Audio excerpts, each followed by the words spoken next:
Welcome to The Daily Grind, a Bluff City Media daily podcast. Stepping up to the microphone is your host, Luke Hatmaker.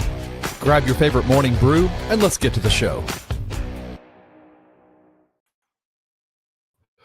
Hey, oh my God, I was off key. I just need to stop.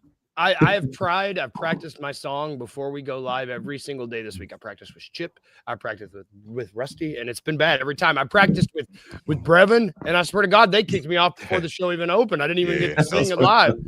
It's like, I don't know. I'm your host, Luke Hatmaker. I'm going to stop singing.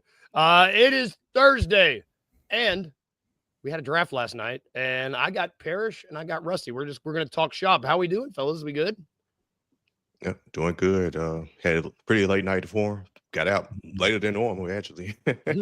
Yeah, I'm sure it was that climb at the end of the first round. So yeah, but still, good night, good chill night. Yeah, it was. I got up early a little bit this morning and decided I was gonna make a car out of spaghetti. And my next door neighbor's wife was like, "You'll never make it work." And you should have seen the look on her face when I drove pasta. Welcome to the Daily Grind. I drove pasta. It's so bad. It's so bad. Almost like the word salad we got from Zach Kleiman last night. Yeah, for real. Which we're going to get to that. Let's jump. Shout out Ard. Shout out Edward King Meeks. Kip.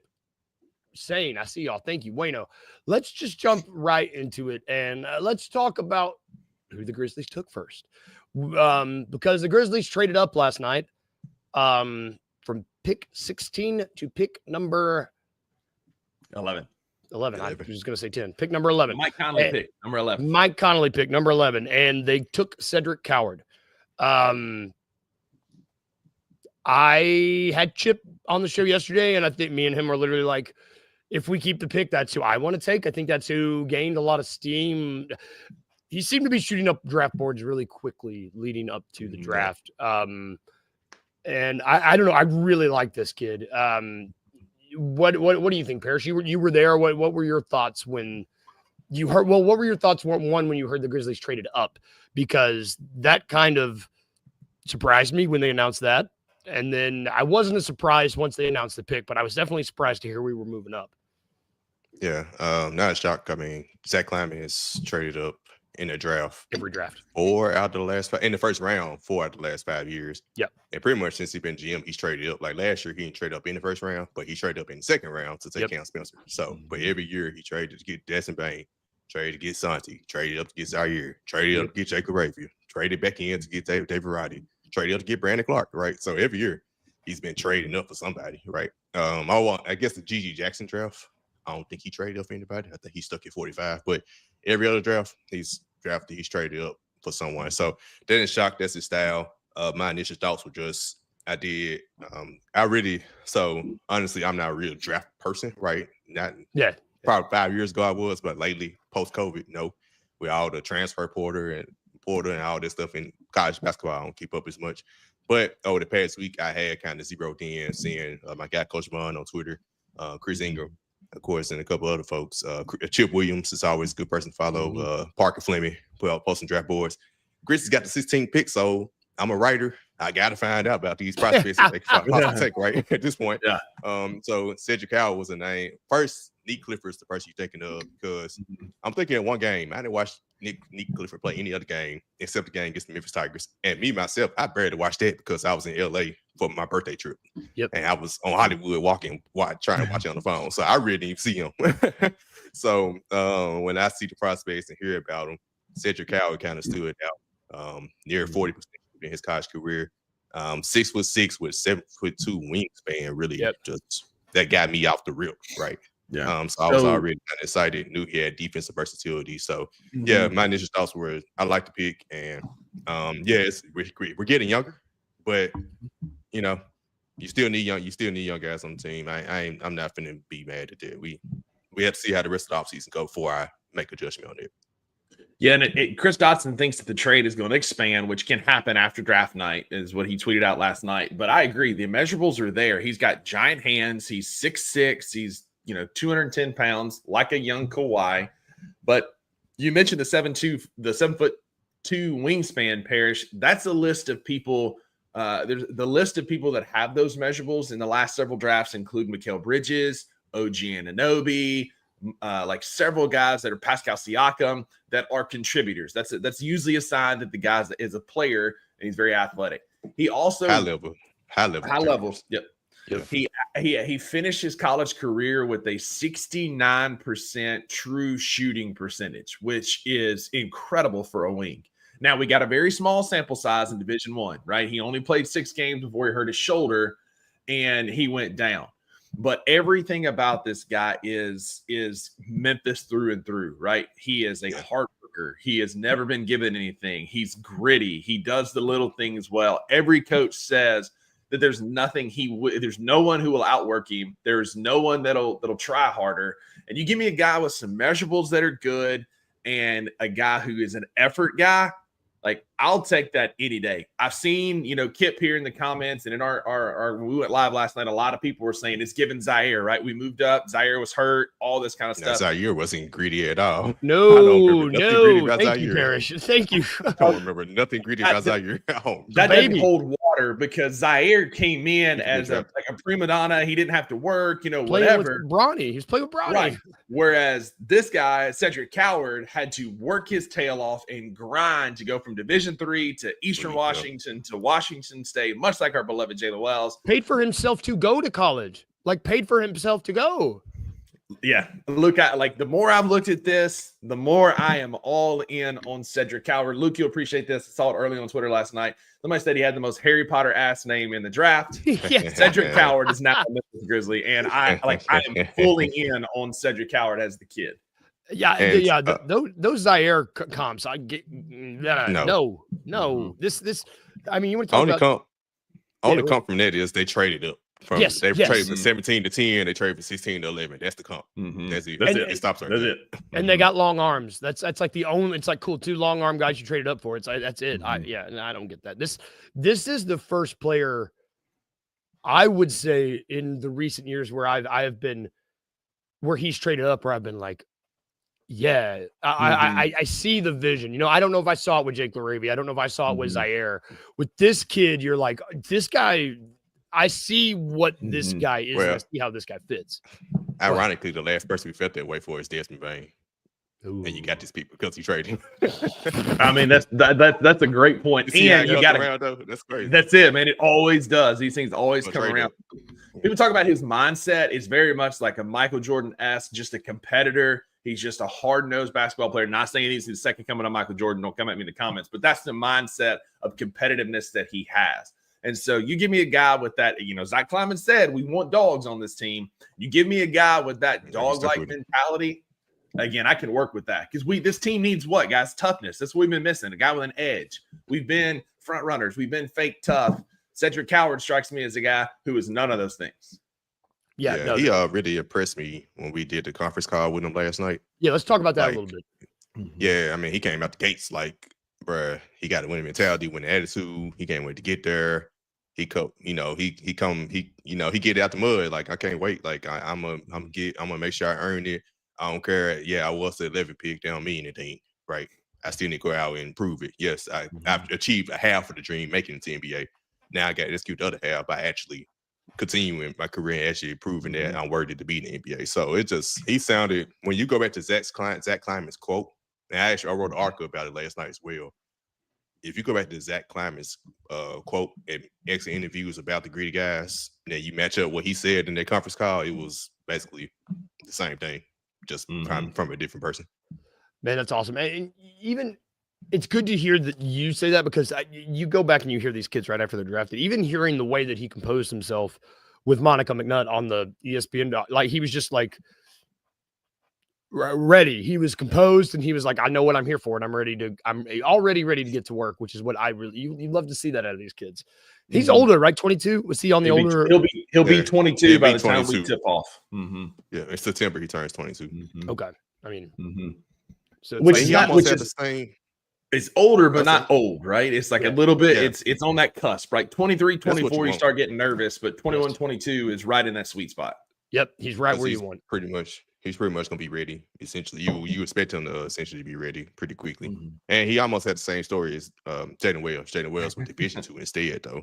But they both ended up at Washington State. And just he was saying that he was hoping Jalen Wells stayed in school, so he played with him. He got a chance to play with him last year, so he was like, "It's destiny at this point." It's awesome. And also, like, we got to remember, the two teams in the Elite Eight were in a bidding war for him next year. Alabama and Duke were in a bidding war for him to come play for him. He committed to Duke. He committed to Duke, and then tested the waters, and that's when his draft stock started rising. So he went with the NBA draft. Like, we were fixing to see exactly what he could have been. All right, like a guy, like clearly there's some talent there for two Elite Eight teams to be in a bidding war for this guy's services.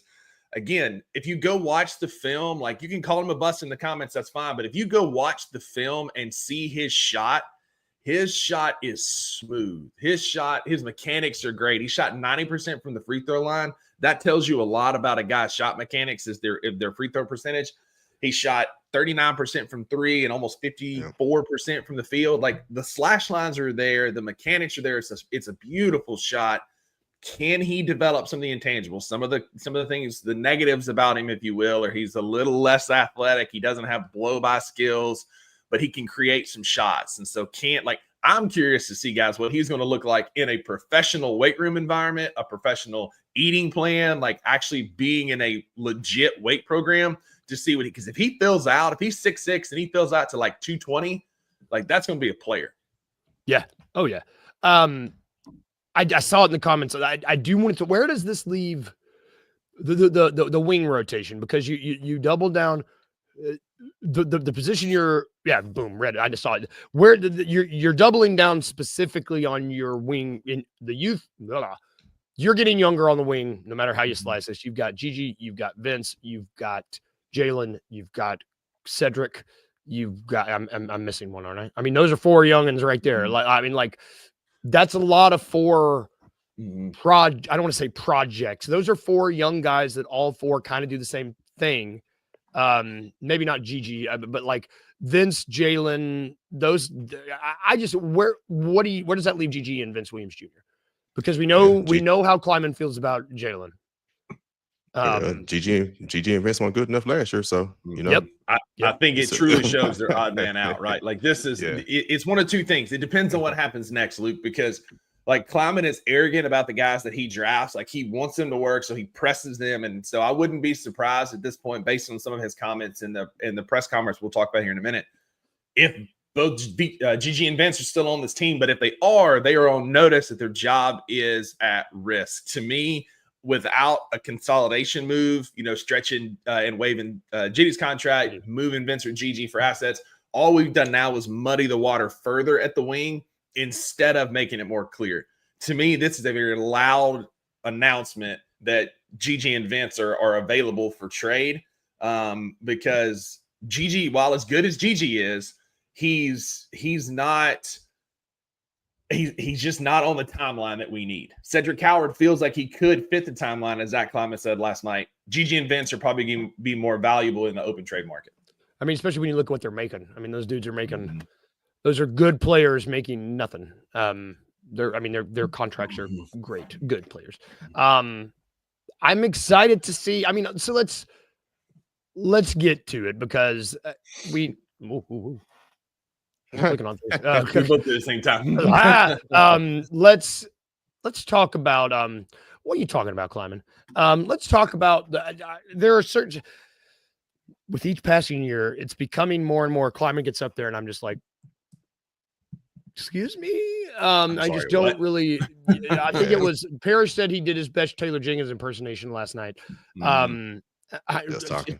It's really tough to decipher what the hell this guy's talking about. I just don't really. I will say this.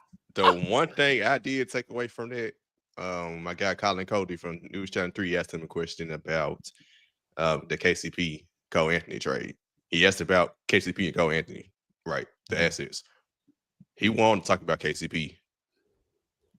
He didn't mention Cole Anthony one, except in the beginning he said, "Yeah, getting those guys." And then he talked about KCP. Then he ended and said, "Yeah, so we have to have those guys."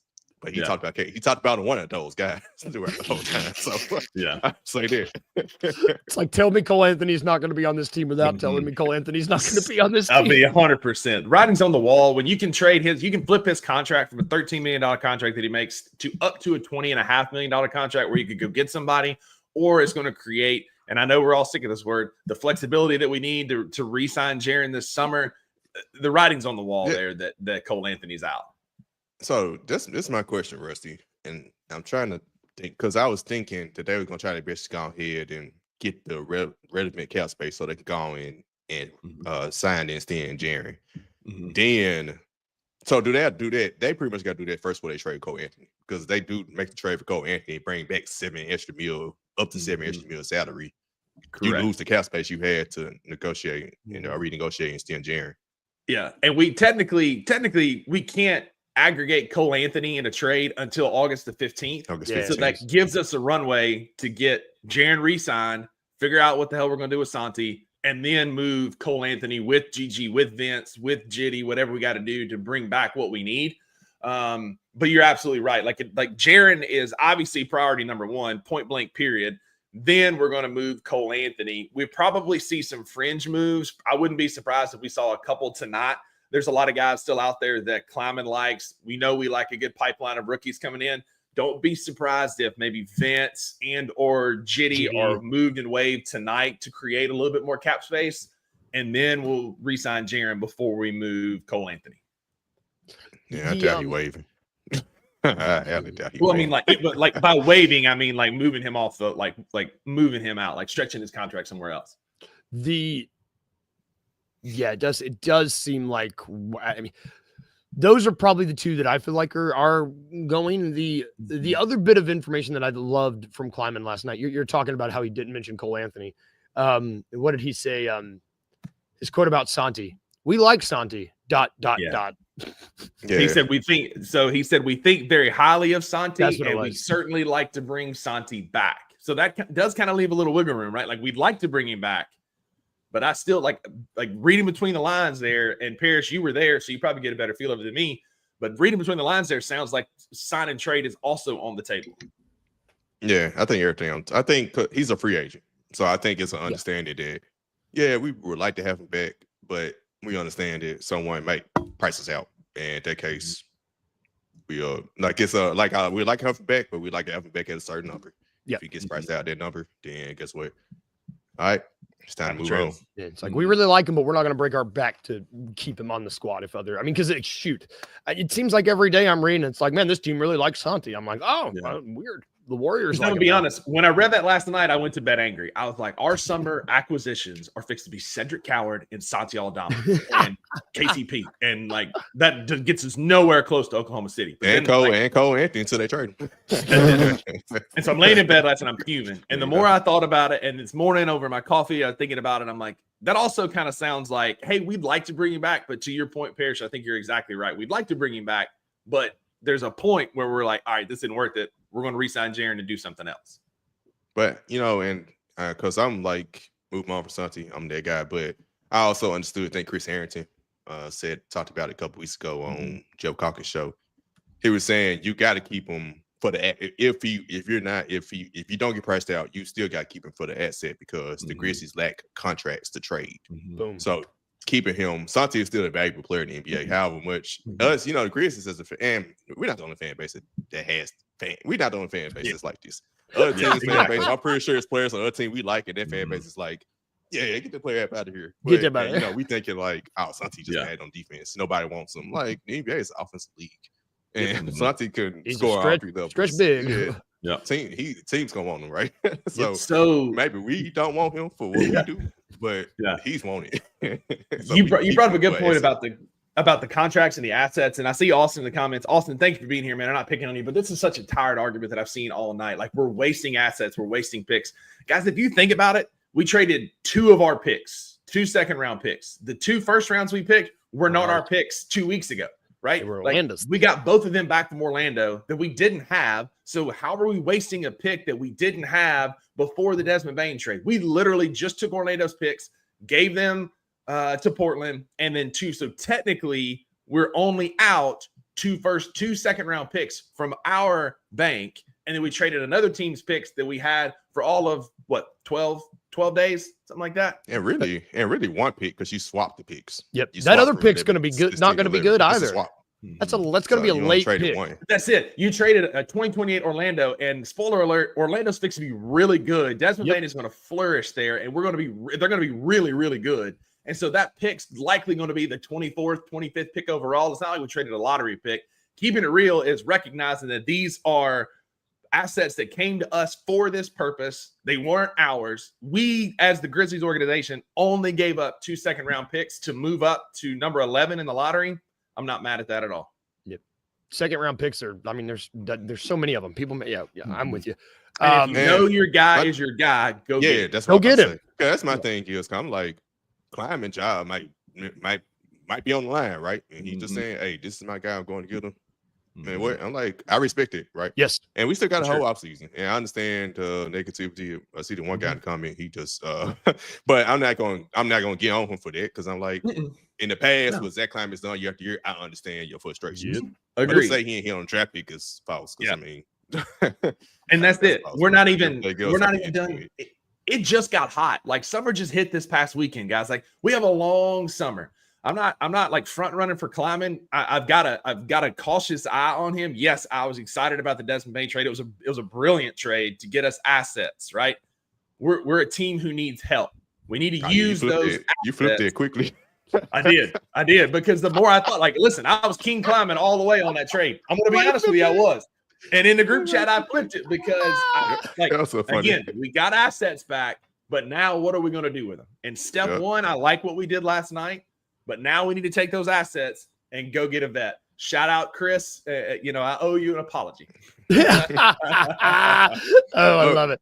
What I say is, and I think, like I said, fan bases, we're fans. We're all fans of the same team. We all want the same goal. I think so many people caught up in, once at the end goal comes, see, I told y'all. And it's like, bro, we fans of the same team. So at the end of the day, I hope you want to be wrong about that instead of saying I told you so.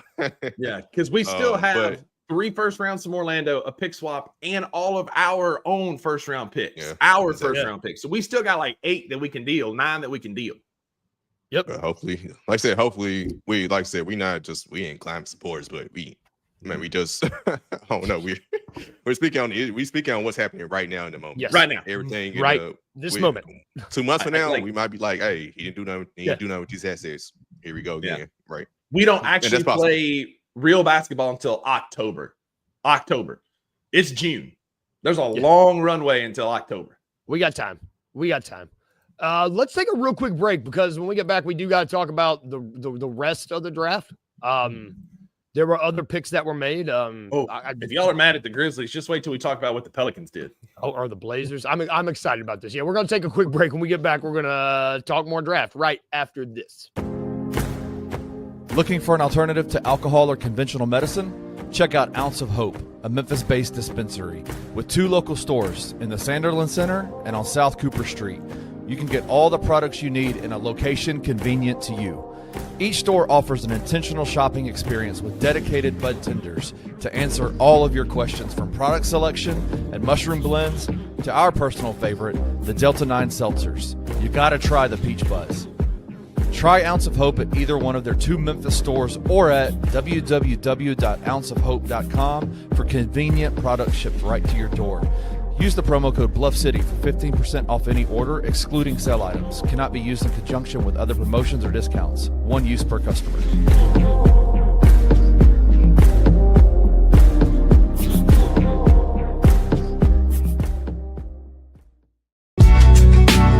In the heart of the Highland Strip for 27 years, Trilogy Tattoo has helped tell stories for Memphians for generations.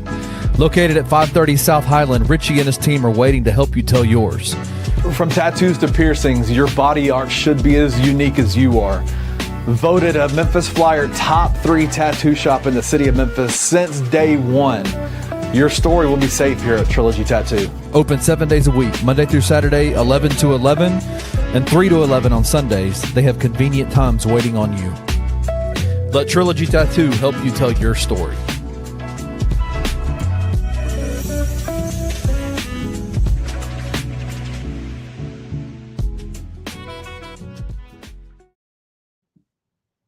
And we're back. Man, this is catchy. Trilogy Tattoo, Ounce of Hope.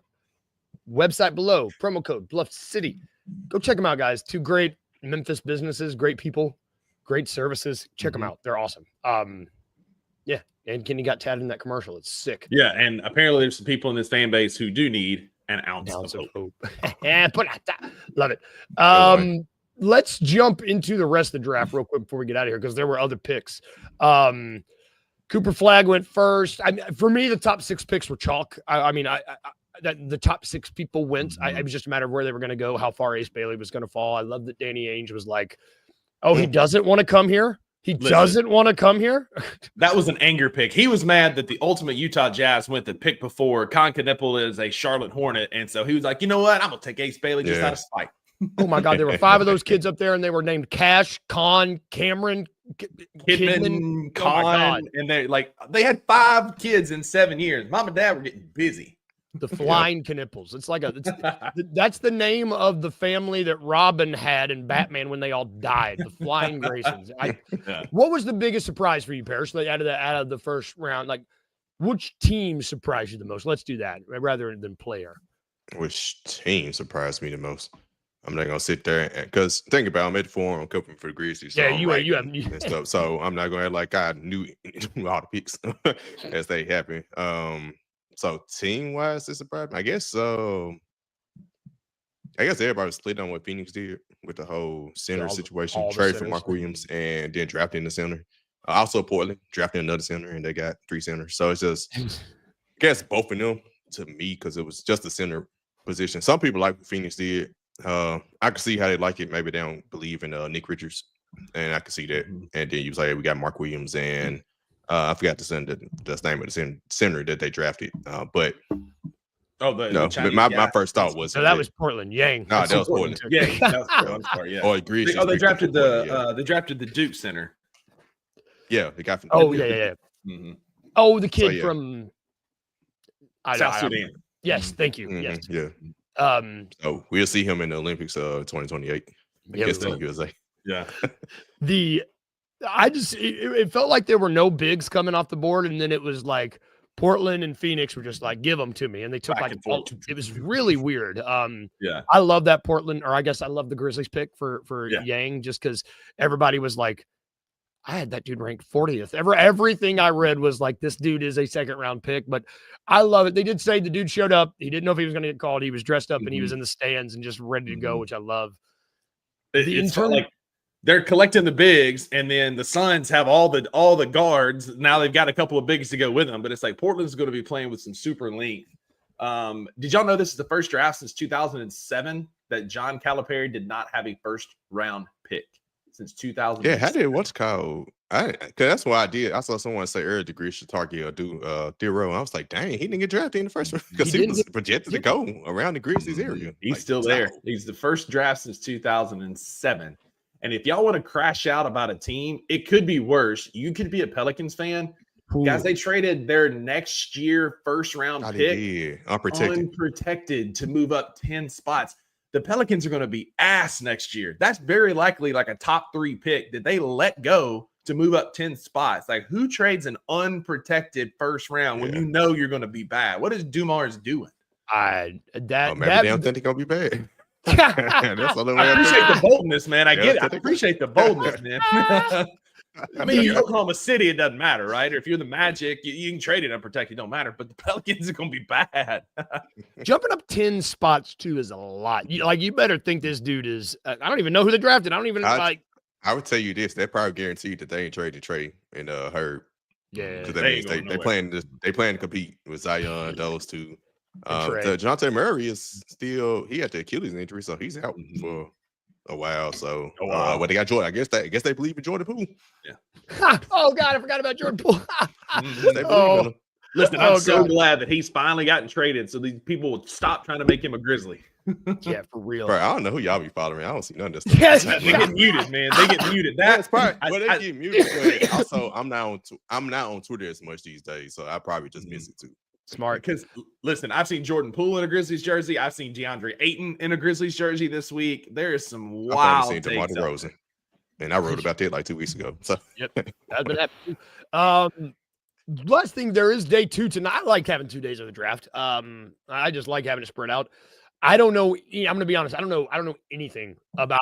Yeah, typically, I don't know much about the guys getting drafted today. I'm going to be watching. I'll be following along. But what do you want to see out of the Grizzlies in day 2? Do you want to see a consolidate? You want to see consolidation? Do you want to see moving some of these wings out? And like, I just don't. I will say Kleiman does typically know how to draft good players in the second round. He's shown that. I just don't know. I mean, we got 2 picks tonight, or how many picks we got? 1 or 2? I didn't even look. I think we got pick 50. We got pick 56. 48. Yeah, 48. I don't. Because there was 2 future seconds, right? It wasn't no second in this draft. Yeah, so 48 and 56. Well, I want to see. All right, second round, they really my forte. That's definitely my forte. But I would say, did anybody's? I mean, I've seen multiple people on Twitter after last night, even when I first got on this morning, saying Rasheer Fleming, I believe that's his name. Yeah. I've seen plenty of people say trade up to take him, right? So I guess I can do my homework today on him. But my thought is, if you need to renegotiate and extend Jerry, we need to do whatever it takes to do that and focus on that right now, starting tonight. Yeah. If you got trade contract, whatever you got to do to get to that point, so we can get that done when free agency starts, we're ready. That's done and ready to hit the ground rolling with the decision with Santi and your what's it called, mid-level exception, your $8.8 million mid-level exception. Like, we gone hit the ground running, then you ready to go ahead and get the offseason really started. Yeah. I like that, Parrish. It's pretty good. Yeah. I wouldn't be surprised if one of the picks tonight is paired with John Conchar and moved for some flexibility. $6.8 million contract, create some room. You can pair him with the second tonight. I don't know that we use both picks. I think we do pick somebody tonight, but I think we move one of the other ones with Jitty to create some flexibility. And if they do, it'd be a draft and stash. More likely. Like we did Tariq. Yeah. That's. I think you're right. Like Jitty, that $6 million is a really. That's what him and Cole Anthony might be the most tradable contracts. And it's finally an expiring deal. That's been one of the reasons why we can't move him. It's been a 3 years, like $18 million deal. Why we gave that to John Conchar, I don't know, but it's finally an expiring contract, and so now it's an appealing contract to move. Yep. It's draft day 2, but there still should be moves. There's still intrigue happening. I like this. And Kleiman, if we found out anything from last night, it's that Kleiman's a mover. He's a mover, and whether we like the moves, we know he's going to make them. That's going to do it for our show today, y'all. We're going to go ahead and get out of here. Thank you guys for watching. What is it, Thursday? What's happening today? So we've got Zane later today. $2 Sports Show tomorrow. Drew will be back tomorrow in his lobster state. I saw him. He was on our little quick go live last night, and he is 50 shades of red. That's for sure. The beach burnt the boy. Everybody have a good day today, y'all. Thank you guys for watching. Be safe today. Have a good one. Have a good day at work if you're going to work. If you're not going to work and you're staying at home, stay home and have a good day. If we can leave you with anything, like we always do, remember just 2 things as you go about your day. Remember to be a little bit weird and remember to smile. Bye, guys. Have a great day. We'll see you tomorrow.